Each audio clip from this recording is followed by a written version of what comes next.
Good morning, Nelson County, and welcome to the Community Brew Live. We are excited to be here this morning with you. Happy Friday! Yay!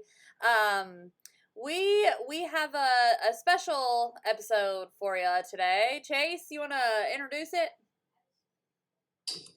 Yeah, so happy Friday. It's kind of the end of the traditional school year. We know that there's lots of other things going on this summer and different opportunities. We've talked about summer empowerment and book clubs and people been able to do lots of different things. But kind of is the end of the traditional school year, and so one of our favorite episodes that we've done so far is the Impossible Top 10. So we didn't want to try to recreate the Impossible Top 10, but we thought there were some more people that have been tuning in this week, and it was important to go back and reflect and remember some of the really high points this year. So Brooke is going to replay the Impossible Top 10, and we're excited about sharing that and love to hear comments and feedback as you see things pop up in the comments. So without further ado, enjoy.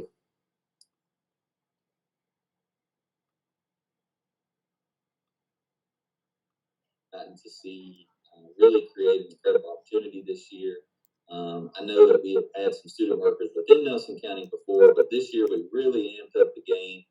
We had a lot of student workers in a lot of different roles within our district, and then we had a lot of community partners really step up. And I think the power of the work-based learning kids is that we are really truly trying to break the walls of school and see some opportunities for kids to be able to do some really powerful things outside. And I know for us at central office and across the district, they save our life more than I care to count when it comes to doing their work. So our student workers have been an incredible thing this year for us to launch.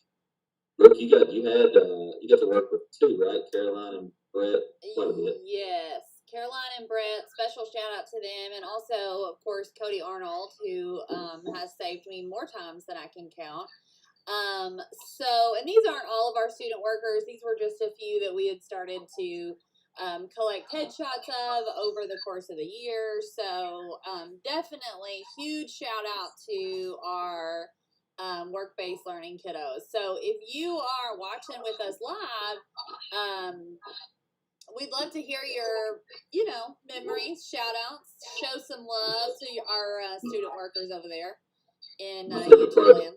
My favorite part about Cody Arnold, I told this story on him at central office, but since we're on a live portion, I'm going to tell it even more. So, Cody was, the thing I love about Cody is that when we think about kids working, like he's a great example of age is not really the determination of like the type of worker, the type of employee you are. And Cody's a great example of that. Like he's in high school, yes, but I think all of us view Cody as just an adult that works in technology just like anybody else would. And so he was putting together some things, and he really was looking at the auditorium in Nelson County and trying to think about that. And I was like, look, Cody, I trust you, man. Like just take your time, go get some quotes, do your thing, whatever. He comes back, he's like, I got them. It's like, awesome, man. Like, what do you think it is? He's like, it's gonna take about $80,000. I was like, Cody, like $80,000 is like a simple process here, brother. But they've been great this year, and we're excited about these kiddos moving forward in the future. Oh yeah, I got Cody stories for days, but we're gonna have to go on to our next number 9. I just lost all my windows here. Oh heavens. Okay, here we go. All right. Number. So go ahead. You gonna announce this number 9? Number 9. Now we had a lot of these happening. Am I still presenting, Chase? You are. You're good. All right. We had lots of these, so we want to celebrate number 9 for the Feast of Thanks that happened all over the district, and I just pulled one little album from the many celebrations that occurred across our district. This is the Feast of Thanks that happened at Cox's Creek Elementary, and just really special stuff taking care of families. This is my personal favorite photo from the Feast of Thanks. Yeah, absolutely. Yeah. Yeah. We love Miss The, Ann. She's extra. yeah, the Feast of Things is a really cool opportunity um, for us to be reflective, right? Like I think so many times in school, we go from one thing to the next. We got one unit to the next unit, from one lesson to the next lesson, or there's so many things that go on projects and so many things that we're working on that if you're not intentional about stopping and reflecting, then sometimes it doesn't happen. It was really cool this year to see. I mean, I think I was at Cox's Creek. There were just tons of people, families, kids that got to celebrate that. I know that Foster Heights did it. I went to that one as a parent. I was there at Cox's Creek. I know both of our high schools or middle schools, Mr. Webster at the academy. There's lots of different Feast of Things that went on this year, and it was a really powerful time for families and students to come together. Love it. So let's hop over to the comments here. Lots of shout outs from, Kelsey Berryman, she shouted out Miss Ann at Cox's Creek. She's our Bulldog hero. She's also like my hero. Oh man, can we stop for a second and talk about Miss Ann? Yes. I mean, yes, she's one of the best human beings in the district. My favorite part about Miss Ann, though, is she will make, when she wants you there, you can't tell her no. Oh, no. I mean, she'll come to central office and she's got this sweet little look, this little innocent look about her, but she's serious. Like, I need you to come to Feast of Things, and I need you there on that day. Yeah, Miss Ann don't play. She don't play. Love her. All right, you ready to move on to number 8? Yeah, let's go. Number 8. Well, I have to tell you guys, like, I'm basically an expert at things like that I'm about to show you. So, that's also sarcasm, so I'm just going to turn it over to Chase. Yeah, so the reason that this one's really cool is because this was an unexpected one. Like, we plan a lot of, events, activities, pride games, Feast of Things, those things. I mean, those are all planned events that we know have potential.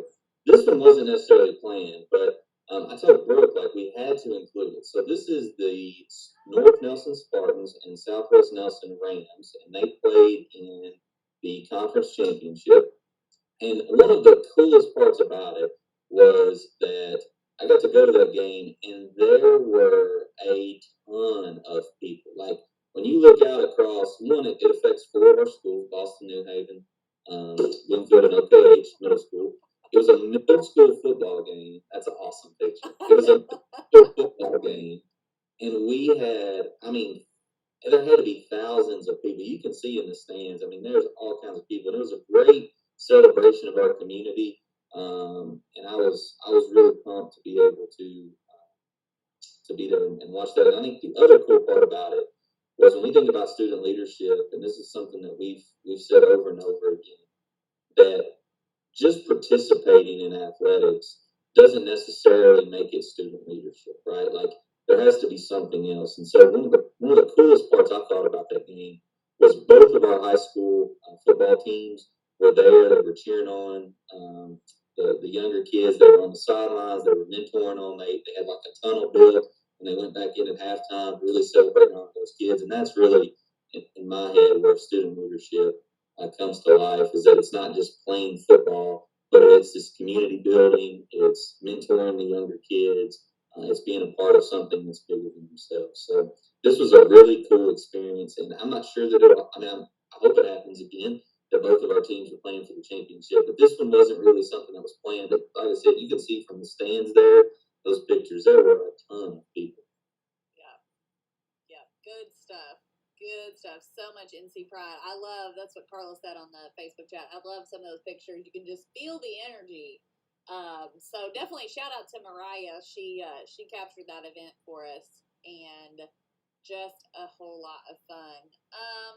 Jesse Morgan says the high school team's support of middle school sports has been amazing. Jessica Sparrow, she was there. She said so much pride that night. So very cool. Cool stuff. All right, without further ado, number 7.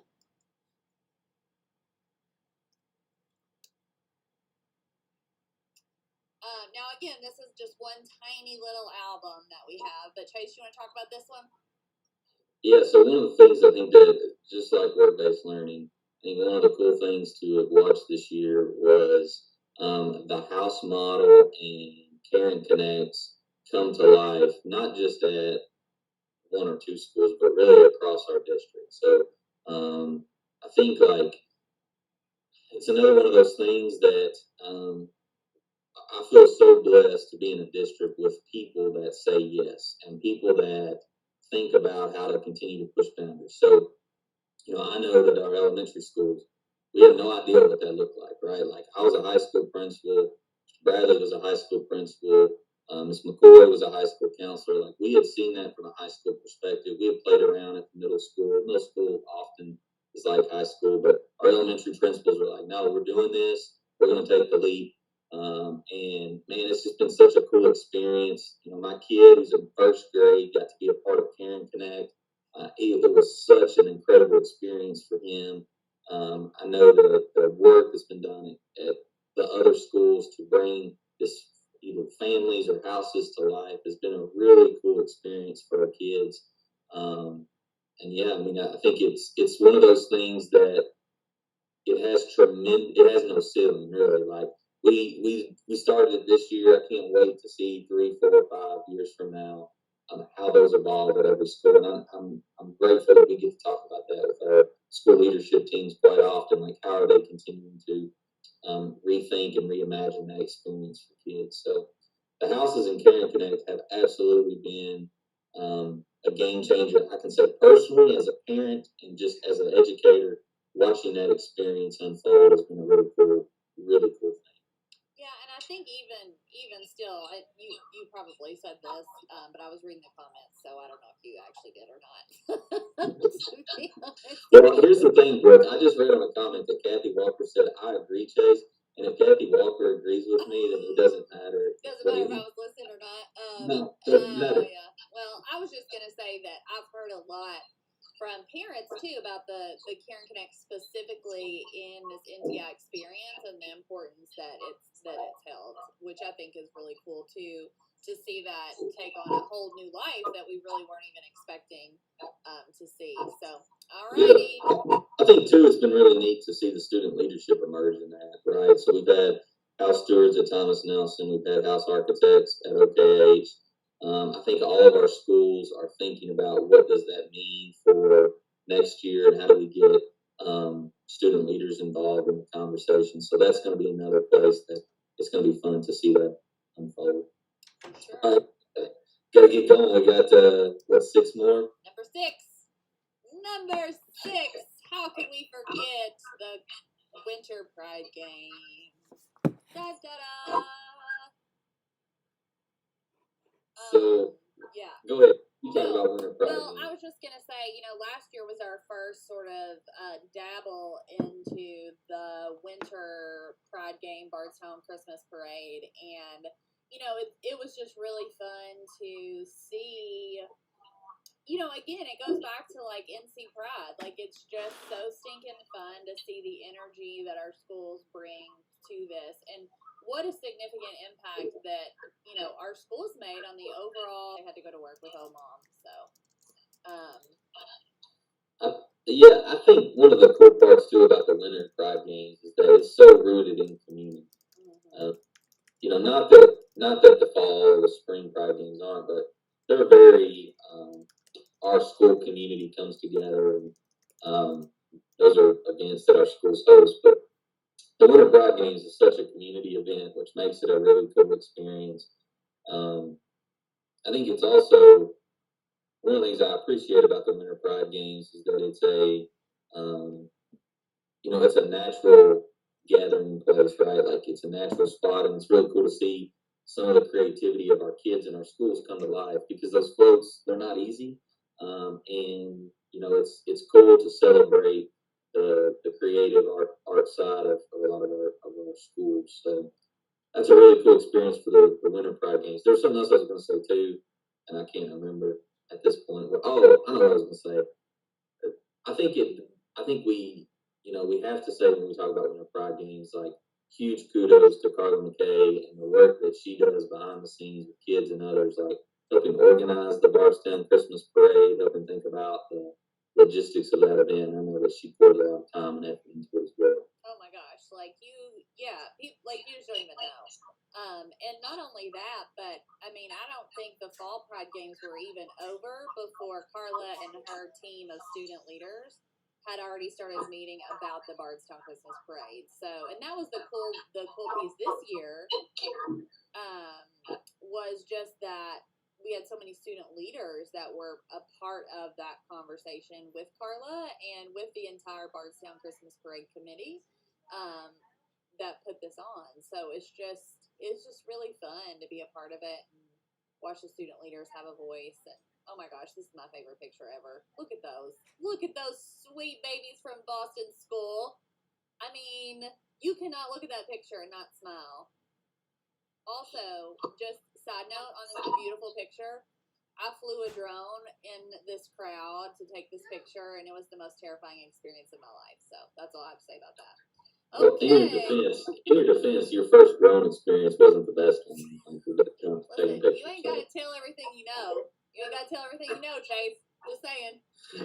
All right, we got a roll. We got number 5 here. So number 5 was another one of those things that I don't think that we started a couple years ago. That we're like, oh, we're going to do this, but just by the nature of community and the work that Laura and her team are continuing to do, I don't know that there's maybe that we're the first one. I think we probably are first one I know about where we have kids going to an airport and building an airplane. Not taking like virtual classes around theoretically how to build an airplane, but they're actually in the airport building the airplane.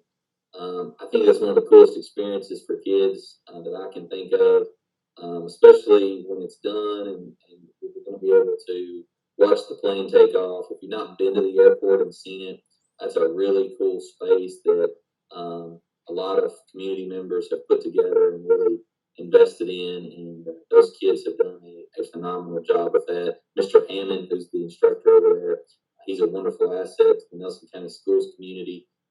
Very, very knowledgeable, spent years working on planes and building planes. I remember one of the first times I met him, he was talking about it had just been unloaded. There was like 8,000 pieces that was part of that plane. And the first thing they had to do was go through and count and make sure that it was all inventoried in there. And he does such a great job of teaching a lot of life lessons besides just building an airplane. So I want to make sure that we highlighted that. Oh, yes. Yes. Love Mr. Hammond, too. He's so stinking sweet. Like, he's just sweet. I love being around him. True story. Okay. So what number are we on? 4? Yep, so it's time for number 4. Number 4! You like that? I do like that. Yeah, that's okay. good. Okay. All right, we've got a little video here for you to get you all hyped this morning. Ready? Okay,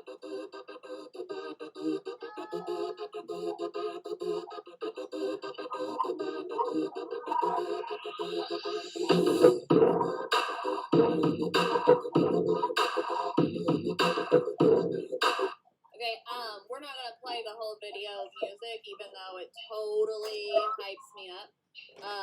But we did want to just let you see the beginning to wake you up a little bit this morning.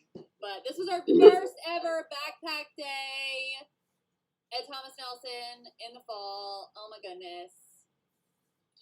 Yeah, backpack days is another thing that we're continuing to learn from, right? And I think that it was a commitment that our board made with restructuring the calendar to include backpack days. And it wasn't just this one. This one was obviously really powerful. Anytime you can bring 600 plus people from around our district, all of our Nelson County Schools family together under one roof, that's really powerful. But we also know that like the day in November where we were out in the community, the days in September and January that were in schools, those days are also really powerful experiences. So I'm excited to see that unfold. I hate that the one in March that we had to cancel, but you learn from it and you move on. But Pride Days, I'm really excited to see continue to unfold and all of the different things that potentially could come out of that. All right. Love us some backpack days. All right, number 3. Okay. So number 3 kind of is like twofold here. So we'll start with this one. Externships with kiddos. This is another, so the externships was a great thing that we started last year. So many teachers and educators were really celebrating that work and excited about that work. And then I went to Laura and we got talking, and it may be a little crazy, but let's take some kids, because we knew that was a missing piece. And I think that our employers, who were a little scared about the first time that Laura approached them and said, hey, we want to not just bring 30 adults, we're going to bring 150 kids along with the externships. They were a little nervous, but kudos to them for being such great partners and inviting those kids in and really celebrating those kiddos. And I think it was a really cool experience for our backpack leaders and teachers to be able to experience that with kids. Absolutely. And I think those of you who have tuned in to our any of our community brews where we've been discussing with our kiddos their gift showcases, the impact that the externship process had on their excavation of their own gifts and passions. So I think that was really cool to hear and see. And also, special shout out, the pictures that I'm showing you guys right now in this album were captured by one of our student workers, Brett Phelps. So he is always out with the workforce team capturing media in various forms, and we just really appreciate and share gratitude with Brett for sharing his gifts with us. I know too we're getting close on time, but I do think it's important in this conversation to talk about the impact that has on kids. So numerous times we've heard stories where, like, the girls that were in that class, when they got to go see Nike Mathis at Mago and realize, like, a field that you may view as a male-dominated industry, that a female is not only in it, but she's leading it and, kicking butt and taking names. Like, that's just such a powerful experience for those kids that will endure long after a class at Cox's Creek or Boston or wherever it might be. So I think it's important to shout that out too. For sure. All right. All right. So number 2.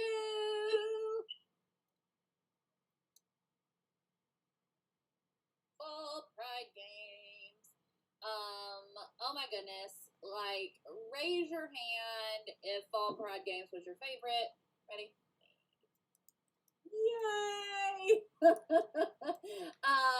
Fall Pride games. Oh my goodness, you guys, the energy. What you're seeing right now was actually photos from when we had some of our student leaders go around and kind of lead pep rallies at our schools and connect with our elementary schools, which again goes back to the comment that Jesse Morgan made just a second ago about our high schoolers really mentoring and leading our younger kiddos. But, what I think is even cool too about Fall Pride games is it was like a nasty, rainy mess and still so stinking special. Oh my goodness. I think what it speaks to is that the Pride games are not just an event, right? Like, yes, we have this culminating thing where we're going to all come together for the football game, but there's a lot more things that go into Pride games besides just the game, right? And I think that's the power of it. Is there's lots of different ways for people to participate and come together and be in community. That's what's exciting about the whole thing. And our mascots, oh my gosh, the mascots. Can you even? Yeah. I think too that was a really powerful video that you guys put together with those students going and asking the people to be honorary captains within. That's a really cool experience. I think that's a thing that hopefully, you think about the younger kids that are playing ball, that's something they're going to get to think about when they get to be seniors and how they get to create some of those experiences. So yeah, and this we'll drop this link in the chat for you guys too right now, just because it is a good video to go back and watch and just be reminded of the importance of oh gosh, student voice, sharing gratitude. I mean, it's one of my favorite videos that I've ever produced and filmed, and just like being a part of like this day with these kids was just one of my favorite days ever, I think. So Yeah, that was really cool. All right, so let's recap the first 9, and then we'll do our top impossible experience this year. So remember, number 10 was our student workers and value they brought to our schools and community this year. Number 9 was Feast of Thanks and all of the thankfulness that went on across our district in November, all of our schools. Number 8 was the Spartan and Rams football game and the community coming together for that. Number 7 was our houses and care and connect systems that are being built across all of our schools, and the power of that. Number 6 was our Winter Pride Games and Bardstown Christmas Parade. Number 5 was the airport and the experience there at the airport. Number 4 was our backpack days, and when we came together at Thomas Nelson, but really all of our backpack days and the experiences we've had on those. Number 3 was the externships with kids, and them being able to invite their community partners and see the work and how that's transpired in all of our schools. Number 2 was the Fall Pride Games, and really honoring the people that have poured into our seniors' lives and all the cool stuff that went into Fall Pride Games, which brings us to number 1, and we got to pick this because we were so heavily involved in this, but I think this was such a powerful experience for 932 kids. and it's not biased at all. No. All right. It's absolutely biased. Number 1, our Dolly Parton Imagination Library book with our sweet babies. My hero, Dolly Parton, once said, "The seeds of dreams are often found in books, and the seed you help plant in your community can grow across the world." 932 of my closest friends from Mean Nelson County Schools decide to do both. Plant seeds in our community through a book about our community. We believe in building a community of readers and writers begins the day a child is born, which is why we are partnering with Fajay Memorial Hospital to begin the foundation for a love of reading in an early age. For the past 4 months, my friends, kindergartners, first and second graders, have been writing a book about our community to give to these new babies on the day they're born. We love reading, we love writing, and we love our imagination library.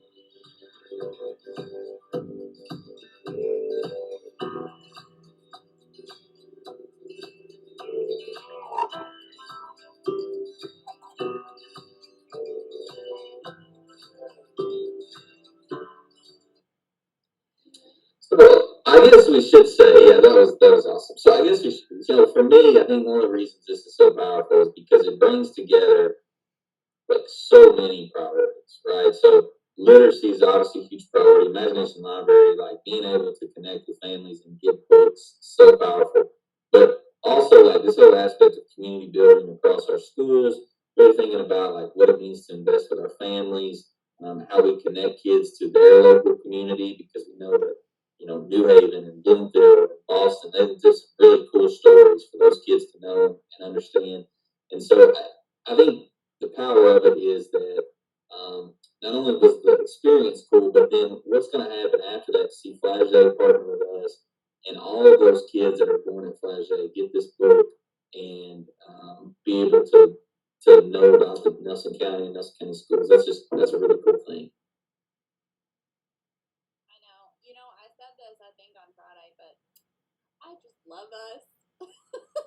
I love our district. I love Nelson County Schools. I love all of you guys out there. It's just so special, like when Chase and I were putting this list together, in our very scientific way that we did, it was just like, gosh, it's just so special to be a part of, Nelson County Schools.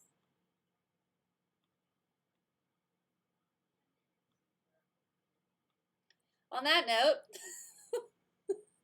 we're back live from today, Friday. Chase, you're gonna unmute and help me out. Yeah, I just kind of wanted to see how far, how long you talking. No. I'm already like super cringy over having to watch myself. So Yeah. So I do think it's really important that we celebrate things, and we know that was just a snapshot of all the really cool stuff that happened across our schools this year. But it was fun to recap and reflect on that. I think like the Flash Day thing was really cool. I got a text message the other day. Miss Newton from Thomas Nelson had her baby. That's on Facebook and Twitter, and she texted and she said that. Their little baby got their I Heart NC bag that had aww. the onesie and all that. So that's really cool to see, things like that come to life. So, but excited about the future, excited about the next school year and all. I mean, we could, I feel like in our schools, we could do top 10s for every school every week because so many powerful things happen. And just grateful to be in a district with people that do say yes, people that say that we want to create powerful experiences for kids and do those sorts of things. So yeah, it was a really cool experience. So, well, I guess you want to kind of wrap it up and kind of tell them what's happening moving forward a little bit. Yeah, that sounds great. Go for it. So, I think our plan right now is on Friday mornings to continue to do the brew for a little while. Next Friday, Mr. Bradley will be on here and we'll begin a conversation talking about the fall and what that looks like to come back to school and really just think about some thoughts, questions, ideas that people have around that process because we know that that's going to be important. And our goal is to continue at least through June on Friday morning. So hopefully we'll see you guys more and you'll get to be a part of that experience. And I'm excited about continuing in some way. All right. Well, happy Friday, everybody. We will be seeing you soon.